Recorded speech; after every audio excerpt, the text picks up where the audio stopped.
Okay, good evening everybody, and a warm welcome to everybody in the room.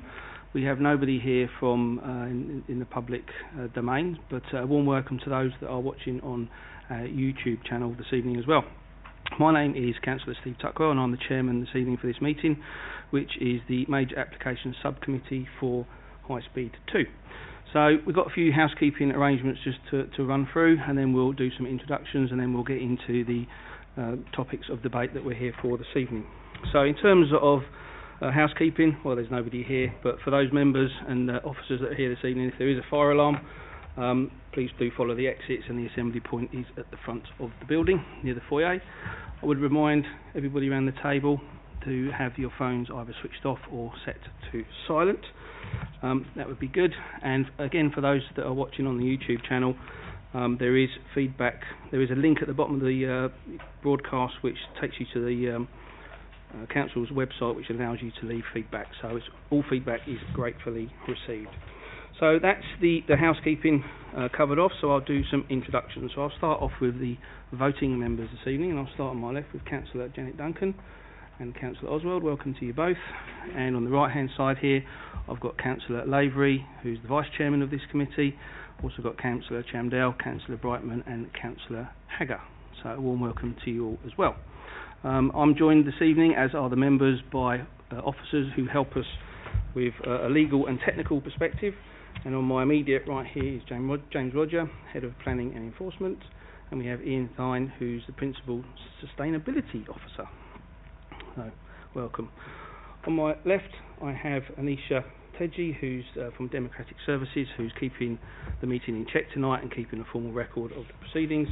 We also have Raj Allah, who's our Borough Solicitor, who will be guiding us from a legal perspective this evening. So that covers off the housekeeping, that covers off the introductions, but we've got a few other bits of business to get through before we start to discuss this evening's main topics. So we'll start off with item number 1, which is apologies for absence. No apologies, Chairman. Okay, thank you. Item 2, which is declarations of interest in matters coming before this meeting. So is there any declarations of interest from anybody? No? Okay, good. Moving on to item 3. We have 2 sets of minutes to sign off this evening. So we've got the minutes from the 8th of January. Are we able to sign those off? Yep. Agreed, thank you. And then we have the very short meeting, which was on the 16th of January. Can we sign those off? Brilliant, thank you. Item 4 on the agenda this evening, matters that have been notified in advance or urgent. Don't think we have any. And all items this evening under item 5 are discussed in part 1. So there isn't any private items this evening. Okay, one slight tweak to the agenda, given that we are going to be talking about 2 particular items tonight, but in view that item 7 has a bit more to be discussed, we're going to discuss item 7 first. So I will hand over to Ian to take us through that. Thank you, Chairman. So item 7 first.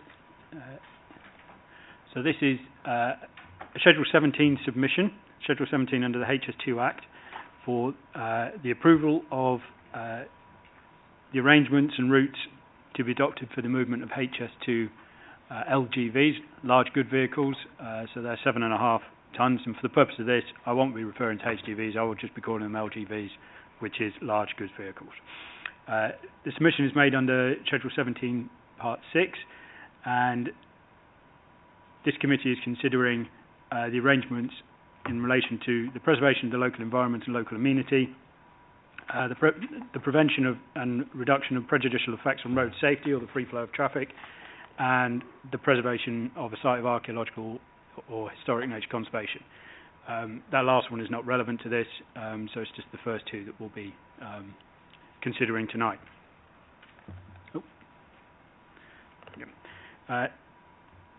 So the details relate to 5 different work sites. This is effectively the main civil works for the HS2 project, ranging through Ruislip to Ickenham, and taking into account of a small amount of roads to the 5 work sites, but importantly, all descending at Swakeleys roundabout. So the details and arrangements are to 5 sites as I stated. The first of the sites is the South Ruislip vent shaft main compound. So this is where this is in the tunnel section within Ruislip. To construct this shaft, there is a need for considerable amount of lorry movements related to the importation of materials for concrete and concrete strengthening, various things, engineering works like that. It's a 3-year period from site setup, assuming that these dates are actually met. I think we're already slightly behind schedule on these. But at its peak, there'll be 140 movements. So this will be along the A40 and then up Field End Road, Victoria Road, and then to the shaft near, it's the Asda site of Old Dairy Lane, near the Asda site, the old Arla food factory for those familiar with this area.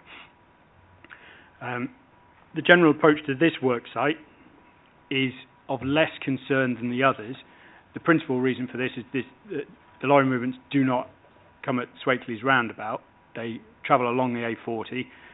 It's a general construction type level of traffic, 140 a day at its peak, so that's 70 in, 70 out. The routes are distinctly different from the other sites we're going to look at, and the numbers are relatively low as a consequence. That said, there is a paucity of information as to exactly when these movements will take place during the day. So we don't know the peak hour movements, for example. There is also a lack of information as to the access arrangements at this site, albeit that's unlikely to be of a significant concern, but I can't confirm what those access arrangements are. The other sites, so Site 2, the West Ruislip Portal Satellite Compound. This is the one at the Ruislip Golf Course. This is, again, a series of quite large movements, largely related to the construction of a tunnel portal to then launch a tunnel boring machine. The movement of the tunnel boring machine is dealt with through a different route, so that comes through Schedule 4, because there are some arrangements that need to be made to get that extremely large bit of equipment to this site, including movement of bollards and street furniture. But that's not up for discussion today. What is up for discussion is the arrangements related to those lorry movements, of which there are obviously quite considerable. These are all badged together because all these work sites interact quite closely.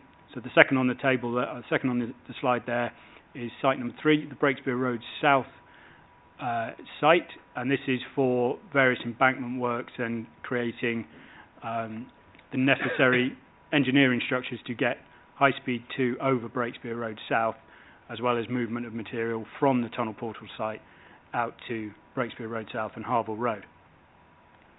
2 further sites at Harville Road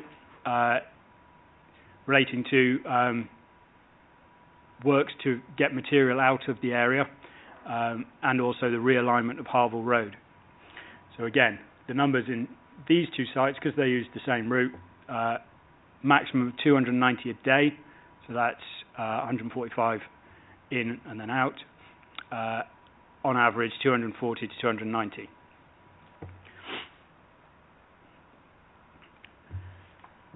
One of the ways that we're going to try and reduce the amount of traffic is through the use of a haul road, which you can see circled on this slide.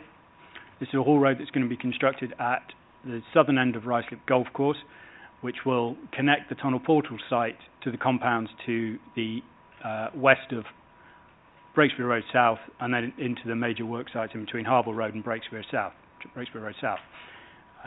This is an important part of the jigsaw puzzle of moving lorries around, because in theory this should remove traffic from Ickenham Road, which is obviously a very sensitive residential, pretty much high street area, and one of the areas we really would not like to see large quantities of lorry movements.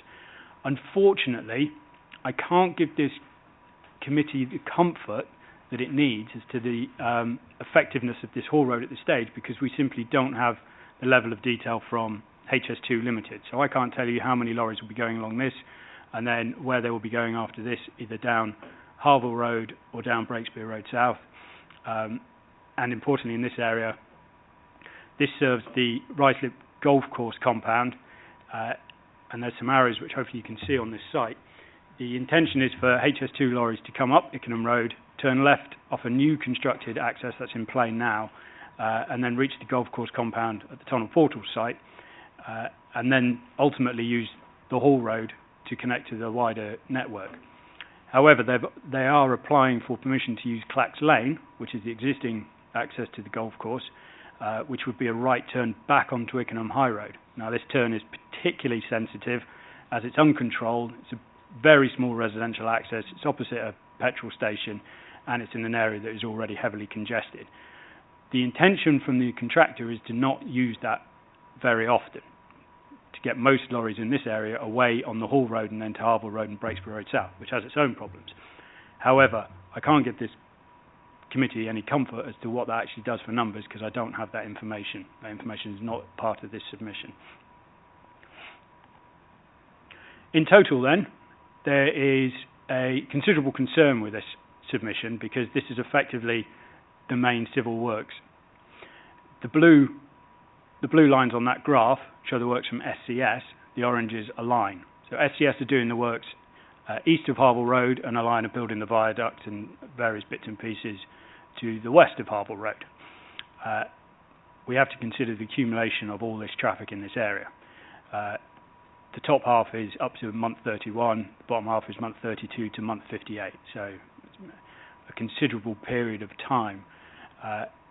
There are fluctuations of intensity of activity, there's no doubt about that, but there is, for example, a 6-month period there where traffic is all above 300 lorry movements a day, 150 in, 150 out, and the majority of those will hit Swakeleys roundabout. I can't decouple the Ruislip vent shaft, which won't, because I don't have that information. So most of that traffic movement will occur at Swakeleys roundabout, and that's obviously a big concern.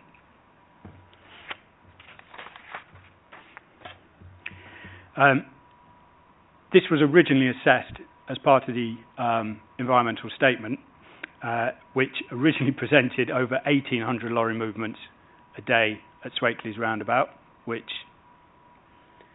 was an even bigger concern and led to a considerable amount of challenge from this local authority as well as residents. And over a long period of time, we managed to first get that down to just over 1,000 a day in what was the second iterations of the environmental statements, additional provisions 2 and 4. Again, this was heavily challenged, and during the select committee process, we secured an agreement from HS2 Limited to restrict movements at 550 movements at this roundabout. Now, it's fair to say that the contractors have responded positively to this. We're no longer considering movements of up to 1,000 a day at Swakeleys roundabout, which is good. And we obviously welcome this reduction in traffic. That said, there has never been any information that this figure, although considerably lower than the environmental statement, is still acceptable in congested times. The only assessment to date remains that in the environmental statement, which states that the residual impacts of the scheme, i.e. having considered mitigation, that there would still be a significant effect of HS2 traffic on the local roads, i.e. congestion. So that's the baseline that we're starting from in terms of the environmental statement. No further information has ever been provided by HS2 Limited to change that conclusion. So the baseline position here is that there is likely to be a significant effect on our roads as a consequence of HS2 traffic. So this reduction combined with the shortage of alternatives, so the reduction down to 550 and the shortage of any alternative routes here, and I'm sure for those familiar with the area will know that trying to access Breakspear Road South or Harville Road is going to be extremely tricky unless you use Swakeleys roundabout. So the reduction to 550, the shortage of alternative routes means that officers do not have concerns with the routes selected, and it's important to recognise that is only because there is no alternative routes. That's not to say that constructing this in this area is that there's capacity on the roads to do that. It's just to say that there are no alternative routes. So in terms of the routes themselves, officers have no objections to those routes. It's about what happens on those routes, i.e. when lorries come and go and how many come and go. So that's the peak hour of traffic movement. As part of the select committee process, as I said, this council signed up to a legal agreement with High Speed 2 Limited and the Secretary of State, which secured the traffic study to reduce down to 550, but it also secured measures to try and further mitigate the impact of those 550 lorry movements. And the principal proposal put forward by HS2 Limited was to partially signalise Swakeleys roundabout, which is on the map in front of you. The partial signalisation of Swakeleys roundabout would have some relief for HS2 traffic, but the evidence presented showed that it would have a wider impact on the rest of the traffic network, particularly into Uxbridge and for other road users. So it might have been a benefit for HS2 at certain times of the day, but it was going to be a knock-on negative for the rest of the road users, so not a free flow of traffic. This council had to support the scheme for it to go ahead. Our support was not granted. So that proposal is no longer being taken forward. But what that did indicate was that the 550 movements, HS2 implicitly accepted that that was still not sufficient and were prepared to partially signalise the roundabout at great cost to further benefit the HS2 traffic movements. Unfortunately, that didn't come to fruition. So, as part of the proposal, there was the production of evidence which effectively confirmed to everyone what we already know in this area, and that is it's heavily congested. As part of a previous submission that this committee refused for lorry route arrangements, we sought conditions, and as you're all well aware by now, those conditions have to be agreed by HS2 Limited to be imposed. On that last submission, that agreement wasn't reached, and the resolution of this committee was to refuse the application. That was subsequently appealed, and the appeal was allowed, so our decision was overturned. One of the reasons it was overturned is because the condition that was being requested wasn't adequately evidenced. Obviously, we challenged that proposal, but it went against us, so that's the decision now. As part of this submission, the traffic movements are far greater than they were on that one. So this is the big lump sum of traffic movement in the area. We now have the Swakeleys roundabout evidence, and that evidence shows that with HS2 traffic there would be congestion in the area. So the evidence that we have before us today shows that HS2 Limited will not result in the free flow of traffic. So we do have the evidence. Well, officers consider we have the evidence to be able to support a further recommendation to seek changes to the arrangements. And that evidence shows that there are two problems. Firstly, that these road networks are congested, and in particular, Swakeleys roundabout, the roundabout at Harville Road Junction and the Breakspear Road South Junction, as well as the problematic High Road Junction, of which HS2 intend to use for considerable amounts of lorry movements. So all three of those are major hotspots for congestion. The other issue is, if those roads are congested, then there's a likelihood of what we would consider to be a bunching of HS2 vehicles. So if they're coming in frequent numbers, of which they are, 400 a day, so that's in the peak hour, potentially every minute, 90 seconds or so, by the time they reach their site, they could have a bunching of vehicles, 3, 4, maybe all in a line, waiting to get into sites on booking systems. Now the concern, therefore, is what happens with those vehicles on our network whilst they're trying to access the sites. The contractors have a no queuing policy on the road, so if they're not queuing and they are bunching, we don't have any information. I can't give comfort to this committee as to what happens to those lorries at that particular moment. Do they then sort of drive around until they find a free element on the site? We don't know. I don't have that information to provide that comfort. So those arrangements are not before this committee. So ultimately, what we've sought to do is we've requested conditions again on this submission. Firstly, for an agreement of peak hour limits on vehicle movements, particularly in the AM and the PM peaks, which seems to be a fairly straightforward and obvious position for this council to take. We're okay for the routes to be used, in the officer's opinion. It's just the numbers. We want to see restriction of movements at the peak times, and that should be in everyone's interest, including the contractors. And then the second condition relates to the appropriate sharing of information on monitoring. There's also, that's one condition. There's a third condition relating to access movements in and out of sites. So we want to know that they've got correct procedures at sites where they can move vehicles to and from sites safely for our road users. These conditions have been shared with High Speed 2 Limited and the contractors. As I said, their agreement needs to be provided. Unfortunately, as with the last one, they have not agreed to the imposition of these conditions. So the officer recommendation was originally A, to approve with these conditions. In light of a refusal to agree to the conditions from HS2 Limited, the resolution from officers is to refuse the proposal. And the refusal would be because A, there is sufficient evidence on this area to suggest that the High Speed 2 will result in congestion and reduce the free flow of movement of traffic, and in particular that there can be arrangements put in place, and I stress that enough, in particularly restricting movement of HS2 lorries in the AM and PM peak. It's perfectly sensible, perfectly reasonable to seek reductions, and those arrangements should be put in place, and in lieu of those, the officer recommendation is to refuse the application. Thank you, Chair. Okay, thank you, Ian. Very thorough overview, so thank you for sharing that with the committee this evening. Before we open up for any points from members, I'd like to bring in Raj, who might want to give us a legal perspective here. Hello, good evening to you all.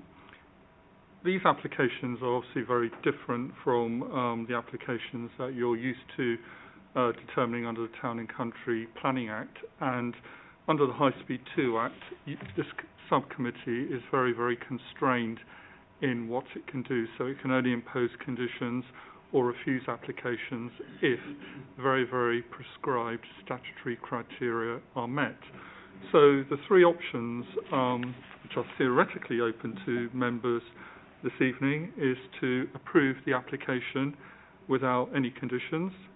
Secondly, to approve the application subject to the imposition of conditions. Well, that option is not feasible because it requires High Speed 2 Limited's agreement to the imposition of conditions, and they've refused that. And the final option is to refuse the application, which is the recommendation that's now being put forward by the Principal Sustainability Officer.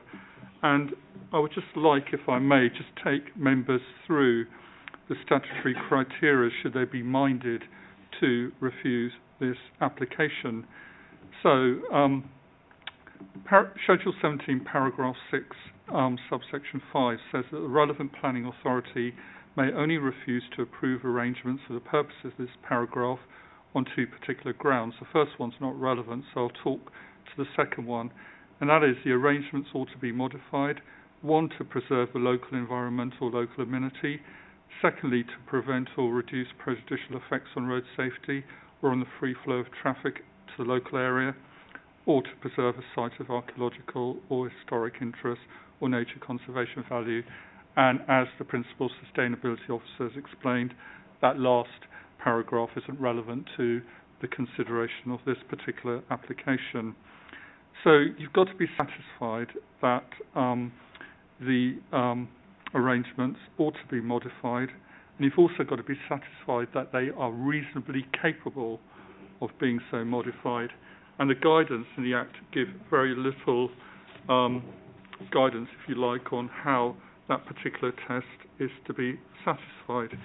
So, as the Principal Sustainability Officer has mentioned, there has been a previous appeal from High Speed 2 Limited in relation to a previous lorry route submission. And the planning inspector who adjudicated on the appeal allowed High Speed 2 Limited's appeal, and he allowed it on two particular grounds. The first is that we complained about the lack of information, and the inspector found that the environmental minimum requirements addressed any shortcomings in the information, and therefore there were no proper grounds to refuse on that basis. And that particular issue is still subject to litigation. There was a High Court decision back in December which confirmed that it is okay, it is acceptable, it is lawful for High Speed 2 Limited to rely on environmental minimum requirements. We sought permission to appeal that decision because we were unhappy about it to the Court of Appeal, and I'm pleased to say that in the last week the Court of Appeal has granted us permission to appeal, so that appeal will be heard sometime within the next few months. So that particular issue remains unresolved. The second basis on which the planning inspector found against us is that we didn't give proper justification for the imposition of conditions. And what he said is for the council to justify why the arrangements ought to be modified and that they are reasonably capable of being modified, namely to prevent or reduce prejudicial effects on road safety or on the free flow of traffic in a local area, and also to preserve the local environment or local amenity. There needs to be an explanation and reasons given by the council, and these should be formally recorded in the minutes. This is one of the reasons why we lost the previous appeal, because that was not done. And I do not want to find that the council is again facing the prospect of losing another appeal on a technical reason. So it's very, very important that if members of this subcommittee are minded to refuse this application this evening, that this particular test is satisfied. And the Principal Sustainability Officer has already summarised why he believes that the arrangements are reasonably capable of being modified. And I think it's incumbent on officers and members to ensure that those reasons are adequately recorded in the minutes. So if they are scrutinised by a planning inspector, they will be there, they'll be viable, and they will help to protect the council's position. Final point I want to make is that it's not enough to say that the arrangements are capable of being modified because of the paucity of information provided by High Speed 2 Limited, and it's also not enough to say that because they won't agree to conditions that it's okay for us to say that the arrangements ought to be reasonably modified. We have to come up with other reasons, and the Principal Sustainability Officer has summarised what those reasons are. I think I'll stop there. Thank you, Raj. A lot of information to digest there for members. I appreciate that. But I'm going to throw that open now. And Councillor Oswald, you indicated. Thank you very much, Chairman. Well, first of all, I'd looked this online first of all, and I picked this hard copy up yesterday, and sadly I took it home and went through it at home. But I thought that was quite a good thing to do because it's nice and quiet, and you can look at things like this without being disturbed. First of all, I feel that we're being blatantly ignored for what we're asking for and what we want and what we think we should have. I don't know whether we're going to be able to cope with the traffic movements. We all know what our road network is around here. It's busy. Well, peak times, it's not very good in certain places. We know that because we live here. And if there's going to be one vehicle every minute or even one every 2 minutes on a site, any site, where tipping is going to take place of spoil, that site has got to be managed. Now, you can't just, I don't think they'll be just driving onto a site, tipping up and driving off. That's going to have to be managed. It's going to have to go in a certain place. And what they do when they manage it is they have it in different places so that it's level. In other words, you tend to get a level playing field. Now, you can't tip, if most of these vehicles are going to be 8-wheelers, I would have thought. You can't tip one of those in a minute because you've got to get there, you've got to secure the vehicle, you've got to engage your power takeoff, and then you've got to tip it. Then you've got to let the body down, then you've got to get off the site. And then all these vehicles are going to be pouring onto a site anywhere, whether it's this one in South Ruislip or wherever. And that's why I feel that we may not be able to cope, Chairman. And I think it's going to be very, very difficult for us. And like you said, if they're not going to have bunching of vehicles on roads, where are they going to go? If they're going to start driving around and then come back, well, that's going to make it even worse, isn't it?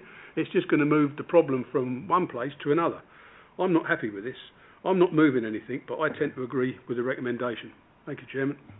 Okay, thank you, Councillor Oswald. Councillor Labour, you indicated. I did. It is clear, and those of us who know the network well, that in particular the Swakeleys roundabout junction is already struggled at peak time with current volumes of traffic. The junction and the road up to Swakeleys roundabout and Harville Road and Breakspear Road also struggle with current volumes of traffic, and that is self-evident for anyone who's looked at it. If you're going to add this volume of traffic to that, particularly in peak times, at morning and evening, there is no way that junction can cope. You just cannot add this volume of traffic to the existing volume of traffic, and it will work. So therefore, to me, I would agree with the sustainability officer's point that it's capable of being modified, in the sense that you would restrict the number of movements you would allow in peak times and spread them out more across the day. Still not an ideal solution, but a possible solution. I would agree there is no alternative route, because there isn't one, so it's got to be this route, but I would argue that it is capable of being modified to reduce the peak hour movements, and therefore for this junction to actually operate at all. Because I don't think with this minute and a half it is going to. Let alone how these vehicles are going to get often on the site, particularly the West Ruislip one, because that is a congested area already. So any queuing of vehicles trying to get onto that site or get off that site will cause major blockages in the area. So I think there is a way they can deal with it, and that would be that you split those lorry movements out and reduce the numbers in peak hours, effectively to modify their proposal. And I see no reason why they can't achieve that. I would have thought it would be more effective for them, rather than having all their lorries stuck in traffic queues, to actually spread them out across the day, particularly using the periods that are less congested. I won't say no congestion, I'll say less congested. So I think that particularly with those 4 bits congesting on the 4 sets of movements turning up in one place, and that's the only place they can turn up, is going to be problematic. I would just comment, and we haven't picked on it, and I understand some of the rationale. I'm not actually sure the South Ruislip arrangements will be a great deal better, because whilst there is not the same problem as there is at Swakeleys, those of us who know South Ruislip extremely well know that the Victoria Road junction and the South Ruislip junctions are already at or about capacity, and certainly in the rush hour they are very much in that direction. So getting the right turn off the old Arla Dairy site and that traffic down to Victoria Road and right at the next roundabout will be extremely difficult, and would also benefit effectively from being spread out, and modified. I accept again there's only one lorry route out of there. Everyone understands that, because you can't turn right under the bridge. So there is only one way you can go. You've got to go that way. But to add that to the current rush hour traffic, I think will be unworkable. So to me, there are definite grounds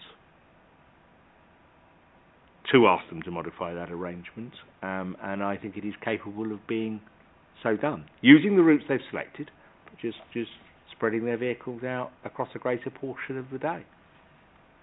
And I'll leave it at that for now. Okay, thank you. Councillor Chamdale, you indicated. Thank you, Chairman. I don't want to sound like a broken record what everybody else has said, but I think, as the legal has said, our hands are really tied on a lot of things. Everything has to be reasonable. But I think things have got to be sensible and workable as well. As Councillor Oswald said, we live in these roads. We know exactly what the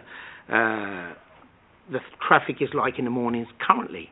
It takes an absolute age to get through there, and with another 90 movements, 100 movements, whatever you like to call it even 50 movements, it is going to cause a lot of problems.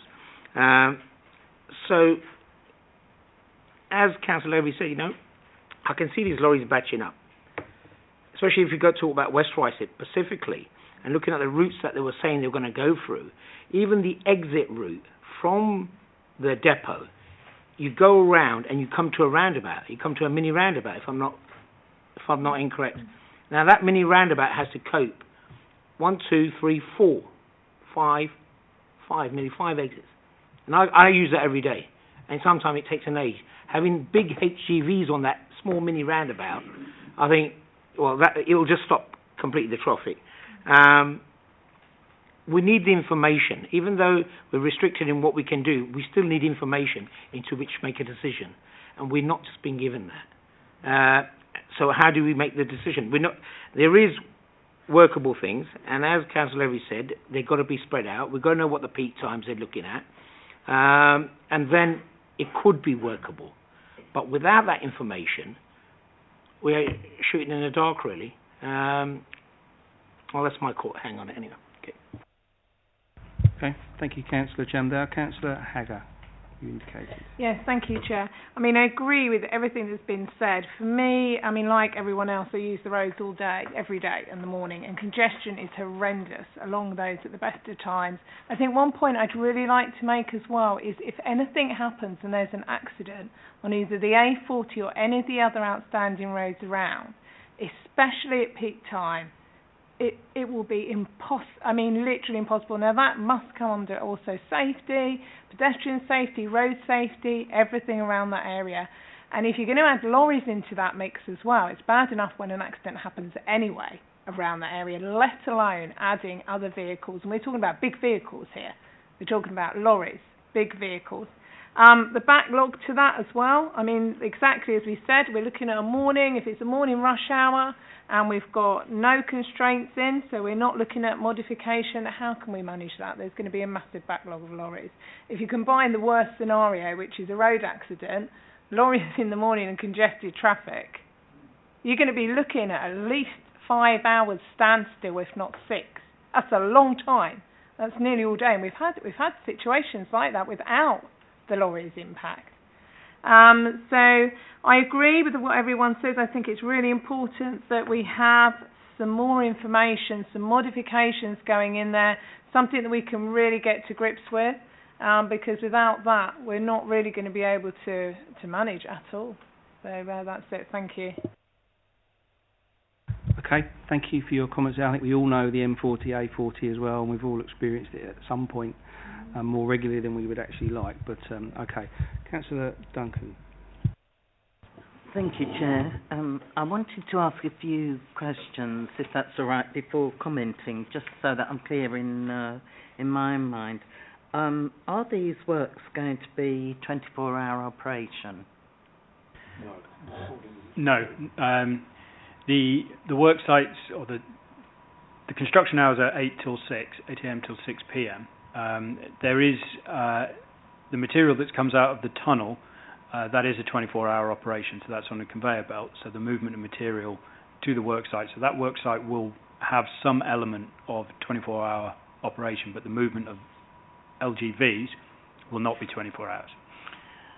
So is that something that is available for us to consider, or even desirable, 24-hour operation of HGVs or LGVs, as you're calling them? I don't think we would be looking at this stage to request that there would be movements outside of those peak working hours.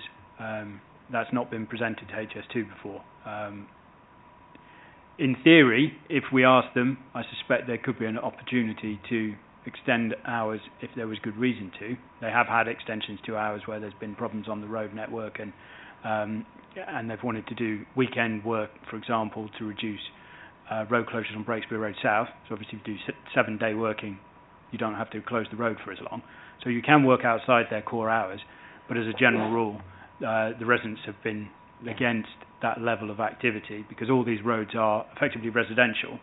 Although the work compounds, particularly at Harbour Road and Breakspear Road South, are in non-residential, not heavily residential areas, it's the networks to them. So we already know along Harbour Road and Breakspear Road South, at the southern end, for example, residents have complained about lorry movements that have snuck through in the early hours.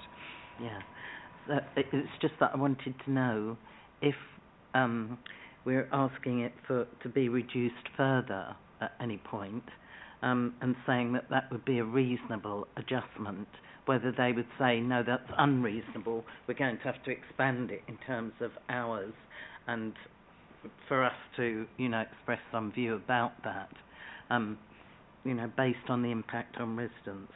Who would be monitoring the 550 vehicles? Well, it's 400 at its peak here. The 550 was what was agreed as part of the study, so it's 400 they've got it down to. The monitoring is undertaken by HS2 Limited's contractors. So what they have is a vehicle management system, so they have a booking in system. So when a lorry comes to the site, they book it in, and that's recorded, and those figures are shared with HS2 Limited. Those figures are then subsequently shared with the council on a 6-weekly basis at a traffic liaison group. And one of the reasons why we have concerns about that level of reporting is obviously if you have a peak period of a month, or you have a peak weekly period, we don't want to know about it 6 weeks later. Exactly. Yeah. We need to know about it on a regular basis. That information should be shared with the Highways Authority, because if they are not doing what they think they should be doing, then we want to be able to take enforcement. And if it is approved through this route, or if we have the controls through the planning route, which this is, then we have powers under Town and Country Planning Act to carry out enforcement. Right. So we do have some enforcement. Only if those conditions were acceptable. Now, with the previous route, with the previous refusal that we had, because it wasn't controlled through this process, Town and Country Planning process, it's controlled through the environmental minimum requirements, which is, in all fairness, a very, very seems to be an informal way of managing the scope of the project. So that's the concern that we have. We don't believe that there are any controls outside of this process to adequately manage traffic movements. And are they separate contractors on each site? So what's before us today is the submission from SCS, which is the contractor building the works to the east of Harville Road, and a liner on the other side. Now that's the main works contractor. That's not to say that they won't have subcontractors themselves, and that's what we're finding at the minute. All these contractors have a variety of different subcontractors doing various bits of work, as you would expect on a major construction project. And that presumably makes it quite difficult then for the movements on those different sites to be sometimes coordinated well if subcontractors are not aware of or fully aware of what other subcontractors are doing in terms of lorry movements, etc. Yes, in theory, it should be on the main works contractor to manage any of their subcontractors, and if you have a vehicle management system, booking in system, then you should know who comes to that site and when, and it should all be properly programmed. Unfortunately, the evidence we have out on the site at the minute is that there is a lack of control of what the subcontractor is up to. So we've got random reports of people parking or lorries parking in various places that they shouldn't, using roads that they shouldn't, and things like that.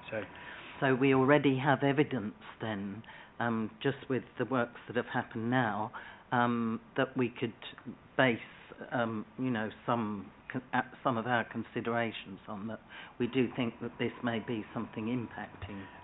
It's difficult because the MRs are a statutory requirement for the contractors to manage. So any breach of that is an issue for HS2 Limited and the Secretary of State. So in theory, we have to be accepting that there are some management processes here which should be carried out, and if they're not, then we'll have to deal with that through a separate route. What's before the committee tonight is the movement of the lorries on these roads, which we think we can control. That's certainly what the Act gives us the scope to do. Thank you very much for that. If I could just comment then that I don't want to confirm what everybody else has said because it's been said very clearly. Thank you all for that. But one thing that I would raise, and I know it isn't included in these things, so if you are going to have queues of traffic, idling traffic, lorries having to drive around because they can't access the site, you're going to have more pollution levels, which is going to affect the amenity of people's living environments, and that I think is another cause for concern, really, because I'm sure they considered pollution at some level, but I mean now there are both national and regional and local government policies about climate change, pollution. We have much more information about that. A lot of these decisions were made pre that knowledge and those policies. So I'm concerned that, yes, this is just simply going to put some of the roads into gridlock at certain times. It must be spaced out. It shouldn't be spaced out past those hours. They're operating in residential areas, well-established residential areas. Also, many of these, particularly coming down to Swakeleys Road Junction, that's a very busy route for school, for Viner's school, well, and going up to other schools as well.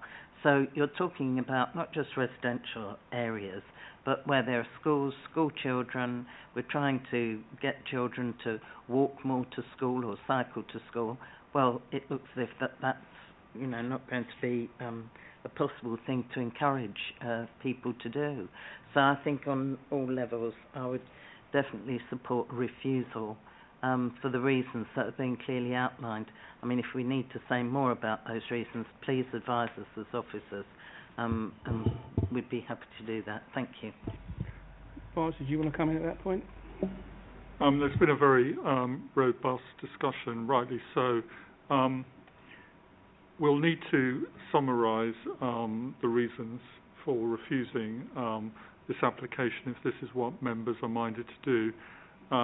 Need to give an explanation and reasons. One suggestion is for officers to draft that, summarise the discussion that's been had this evening, and then submit them to yourself, Chairman, for approval. Yep.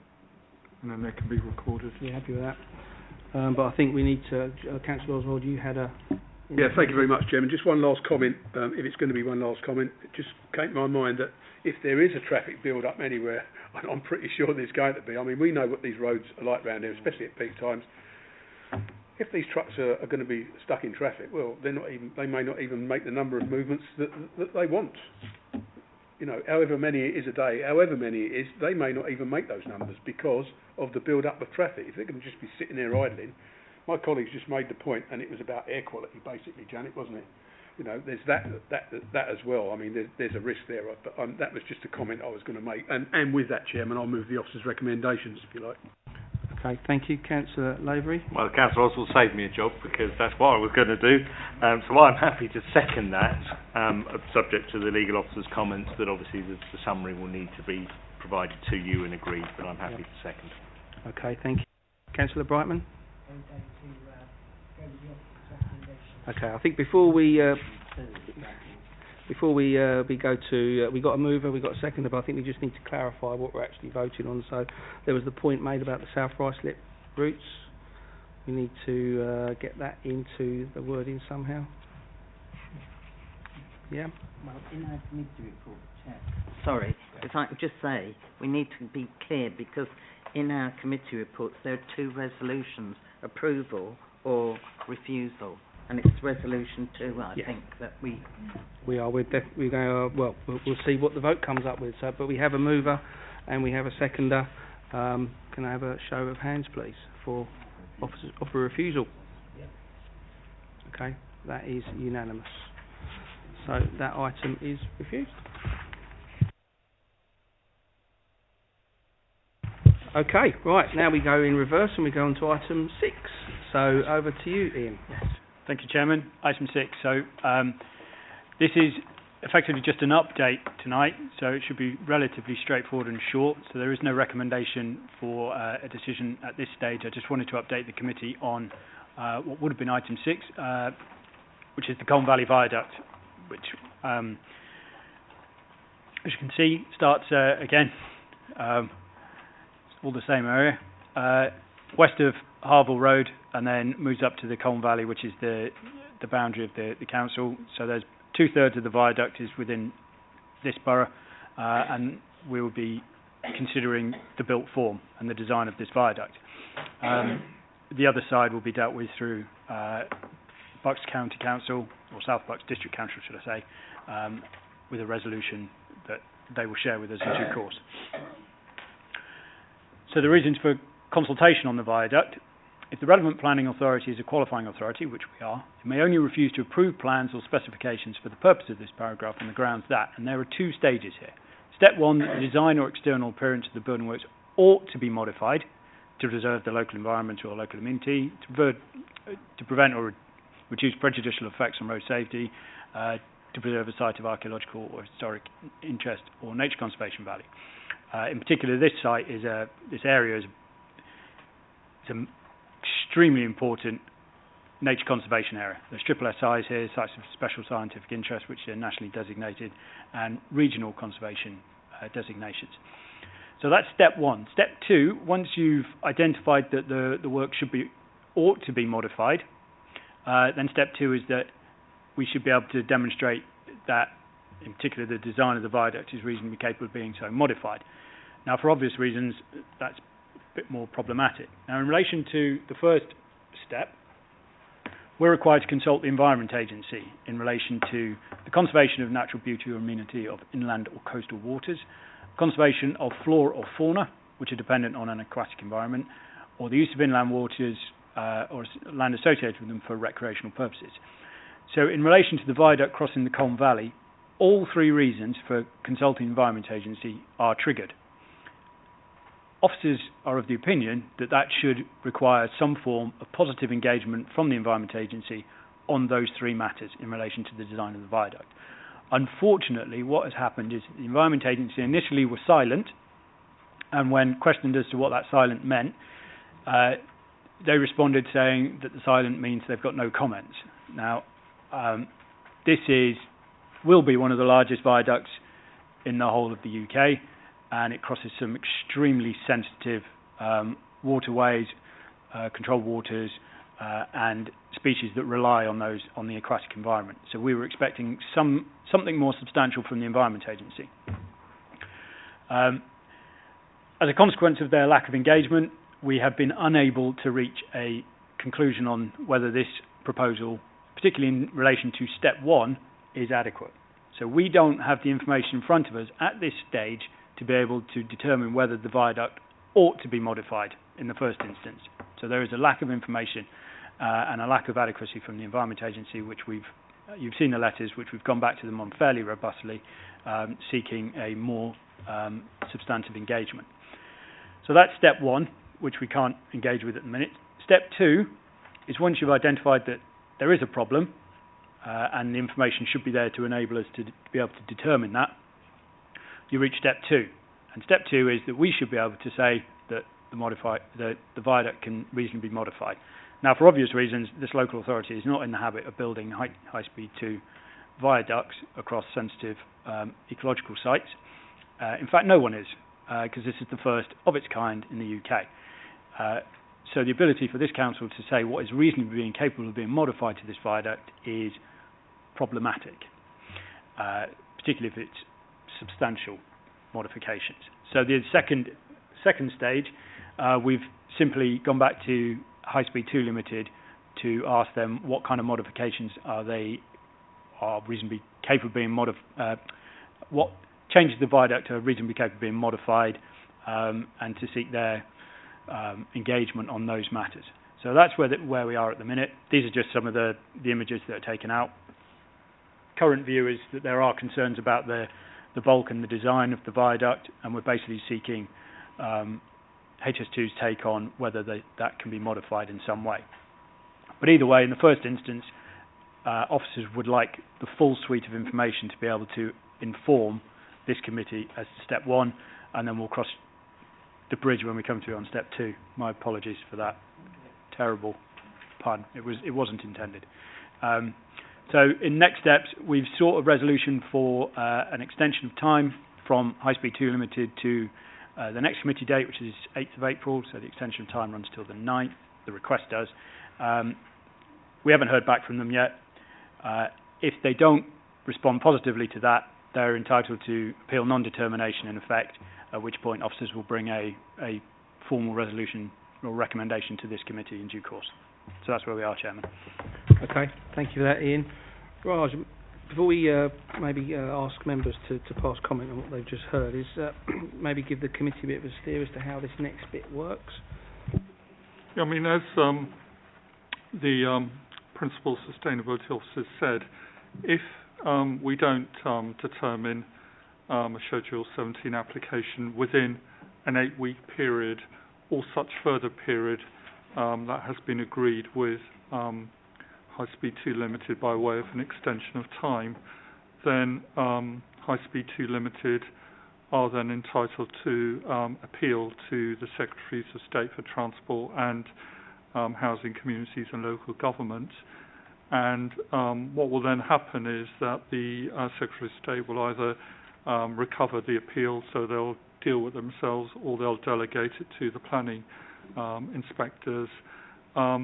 Unfortunately, if members do decide that there isn't sufficient information and they decide to defer the decision this evening, then High Speed 2 Limited would be able to lodge an appeal, but that would not be the end of the matter, because we'd still have to bring a report back to this subcommittee at a future meeting with a recommendation.